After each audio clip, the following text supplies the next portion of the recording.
ব্লগটা থাকছে পুরোটা একটা ধামাকাদার ব্লগ, চটপটা এন্টারটেইনমেন্ট থাকছে, সাংস্কৃতিক অনুষ্ঠান থাকছে, ব্লকবাস্টার নাচ থাকছে, দারুণ দারুণ সব গান আছে, সাথে নাচ হবে না এটা কি করে, থাকছে মন চুরি করে নেওয়ার মতো কিছু গান।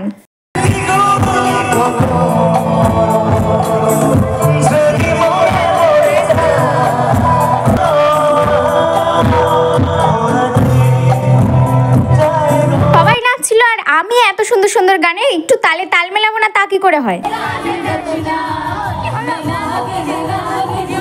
লোকের জমায়েতে জাস্ট ওয়াও, এই ফার্স্ট টাইম আমাদের এখানে এত সুন্দর দুর্ধর্ষকর প্রোগ্রাম হলো। না একদিন দিন গেছে যখন কালী পুজোর ভাসানে শুধুমাত্র একটা ঢাক দিয়ে বিসর্জন হয়েছে। ওই যে কথায় বলে না, মায়ের যদি আশীর্বাদ থাকে আর মায়ের ভক্তদের যদি ইচ্ছা শক্তি থাকে তাহলে অবশ্যই এত সুন্দর বড় অনুষ্ঠান করাটাও সম্ভব হয়। যারা এই প্রোগ্রামটার পিছনে এত অক্লান্ত পরিশ্রম করেছে তাদের যতই ধন্যবাদ দিই না কেন ততটাই ছোট হবে। তারা এই অক্লান্ত পরিশ্রম করেছে বলে সবার সামনে একটা সুন্দর উপহার উঠে এসেছে। মানুষের আনন্দ জাস্ট দারুণ দারুণ লাগলো কালকের ফাংশন। আমি ছোটবেলা থেকে এখানে বড় হয়েছি, তো এত বড় ফাংশন আমাদের এখানে কখনো হয়। ছোট ছোট সাংস্কৃতিক অনুষ্ঠান আছে কিন্তু এরকম ভাবে এত সুন্দর ফাংশন কখনো হয়নি, যাকে বলে এক কথায় অসাধারণ। আর দেখো লিটারালি 12:47 বেজে গেছে, তখনও গান নাচ হই হুল্লোড়। তো ফাইনালি মায়ের বিসর্জনের পালা। তো চলো টাটা, দেখা হচ্ছে পরের ভিডিওয়ে।